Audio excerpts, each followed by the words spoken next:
Hello दोस्तों, आपका स्वागत है हमारे बीके स्टडी 171 चैनल पर। तो आज हम सीखने वाले संज्ञा के बारे में कुछ जानकारी लेंगे। तो देखिए, चलते हम लोग आगे।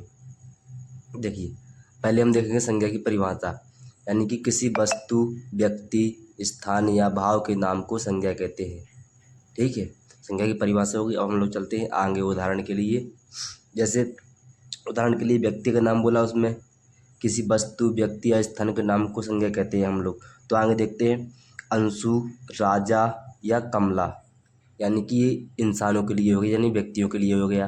और स्थान के लिए हो गया चेन्नई, इलाहाबाद, कोलकाता या केदारनाथ।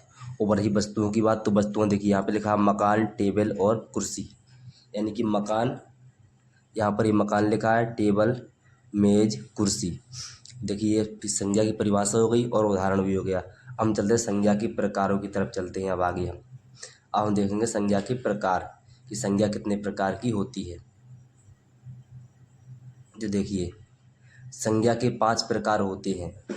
तो आगे अब हम लोग 5 प्रकार देखेंगे। अब देखिए, सबसे पहला प्रकार है गया जातिवाचक संज्ञा, दूसरे नंबर पर व्यक्तिवाचक संज्ञा, तीसरे नंबर पर भाववाचक संज्ञा, चौथे नंबर पर समूहवाचक संज्ञा और 5वें नंबर पर द्रव्यवाचक संज्ञा। तो हमने सब दरबार संज्ञा के प्रकार पढ़ लिए हैं। अब हम चलेंगे आगे, यानी जातिवाचक संज्ञा पर। आगे चलेंगे हम लोग जातिवाचक संज्ञा पर। जो देखिए, अब हम पढ़ते हैं जातिवाचक संज्ञा को। सबसे पहले देखिए, जातिवाचक संज्ञा में, यानी कि कॉमन नाउन, जातिवाचक संज्ञा को अंग्रेजी में कॉमन नाउन भी कहते हैं। जातिवाचक संज्ञा की परिभाषा देखिए, जिन संज्ञाओं से एक जाति के अंतर्गत आने वाले सभी व्यक्तियों, वस्तुओं, स्थानों के नामों का बोध होता है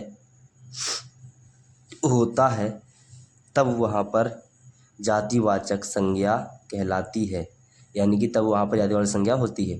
तो देखिए, उदाहरण के लिए गाय, नदी, पहाड़, शहर। यानी कि गाय, जैसे कि गाय में जातिवाचक संज्ञा की बात करें तो पहाड़ी गाय, जर्सी गाय और काली गाय। और नदियाँ, गंगा नदी, यमुना नदी, सिंधु नदी। पहाड़, हिमाचल प्रदेश और अल्पास मंदार और सभी प्रकार के शहर, कोलकाता, चेन्नई, मुंबई, कानपुर। वस्तु, टेबल, मेज, साइकिल, कुर्सी। और इसके बाद हम चलते हैं आगे। अगला देखेंगे हम व्यक्तिवाचक संज्ञा, यानी कि प्रॉपर नाउन। व्यक्तिवाचक संज्ञा की परिभाषा पढ़ेंगे पहले हम। वे संज्ञाएं जो वस्तु, व्यक्तियों, स्थानों की जाति में से खास का नाम बताती हैं, यानी जो संज्ञाएं किसी विशेष वस्तु, स्थान या किसी व्यक्ति, वस्तु या व्यक्ति के स्थान के नामों का बोध कराए, वहाँ पर व्यक्तिवाचक संज्ञा होती है। यानी कि वे संज्ञाएं जो वस्तुओं, व्यक्तियों, स्थानों की जातियों में से किसी खास, यानी किसी खास का बोध कराती है, वहाँ पर व्यक्तिवाचक संज्ञा होती है। उदाहरण के लिए देखिए, उदाहरण के लिए, यानी किसी भी व्यक्ति हो या कोई भी स्थान हो या कोई भी वस्तु हो, अगर हम उसका खास नाम लेकर उसे पुकारते हैं तो वह व्यक्तिवाचक संज्ञा के अंतर्गत आएगा। जैसे कि उदाहरण के लिए महात्मा गांधी, भगत सिंह और कोलकाता, लखनऊ, यानी 2 स्थानों का नाम हो गया। महात्मा गांधी व्यक्ति हो गए, भगत सिंह व्यक्ति हो गए। अब हमारा अगला है भाववाचक संज्ञा।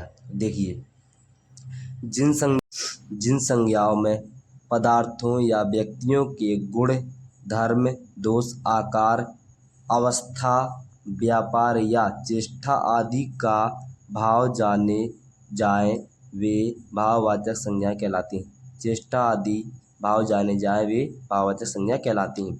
यानी कि भाववाचक संज्ञाएं आस्पर्शी होती है, यानी भाववाचक संज्ञा को हम देख नहीं सकते हैं। भाववाचक संज्ञा क्या होती हैं? आस्पर्शी होती हैं। अब देखिए, आगे देखिए, देखते हैं उदाहरण। यानी कि क्रोध को हम खाली महसूस कर सकते हैं, ना कि उसे देख सकते हैं हम लोग। क्रोध, घृणा, प्रेम, अच्छाई, बुराई, सच्चाई, हवा, ये हो गए हमारे उदाहरण। अब चलते हैं हम अगले वाले पर। अब है हमारा समूहवाचक संज्ञा। देखिए, समूहवाचक यानी कि कलेक्टिव नाउन यानी समूहवाचक संज्ञा। देखिए, हम परिभाषा देखेंगे। समूहवाचक संज्ञा में बर हमेशा हम समूह के बारे में बातचीत करते हैं, यानी कि सभा, संघ, सेना, गुच्छा, झुंड, वर्ग, परिवार आदि समूहों को प्रकट करने वाली संज्ञाएं ही समूहवाचक संज्ञाएं कहलाती हैं, क्योंकि यह संज्ञाएं समुदाय का बोध कराती हैं। यानी कि जहाँ पर भी समूह की बात होती है, गुच्छे की बात होती है, परिवार की बात होती है, वहाँ पर समूहवाचक संज्ञा आती है। उदाहरण के लिए देखते हैं, अगला उदाहरण देखते हैं हम लोग। बच्चों का गुच्छा, नहीं, चाबियों का गुच्छा, सॉरी, और बच्चों का समूह। भारतीय सेना, यानी कि बच्चों का समूह, यानी क्लास में बच्चे होते हैं एक साथ, तो सही बच्चे होंगे तो समूह कहेंगे हम। चाबियों का गुच्छा, यानी कि चाबियों के छल्ले में कई सारी चाबियाँ होती हैं, ठीक है। भारतीय सेना में कई सारे जवान होते हैं एक साथ में, ठीक है। अब अगला चलते हैं हम लोग। अगला है हमारा द्रव्यवाचक संज्ञा, यानी कि मटेरियल नाउन। देखिए यहाँ पर द्रव्यवाचक संज्ञा, जिन संज्ञाओं से ठोस, तरल पदार्थ, धातु, अधातु आदि का बोध हो, उन्हें हम द्रव्यवाचक संज्ञा कहते हैं। द्रव्यवाचक संज्ञाएं हमेशा ढेर के रूप में मापी या तौली जाती हैं, यानी कि द्रव्यवाचक संज्ञाएं जो हैं हमेशा ढेर के रूप में मापी या तौली जाती हैं, यानी इन्हें हम हमेशा ढेर या तेल के रूप में, यानी जैसे कि उदाहरण के लिए तेल हो गया, हम उसे किलो के रूप में माप सकते हैं, ना कि उसे गिन सकते हैं हम लोग। यानी कि ये होती है अगणनीय होती हैं, यानी अनगिनत होती हैं। उदाहरण के लिए देखते हैं हम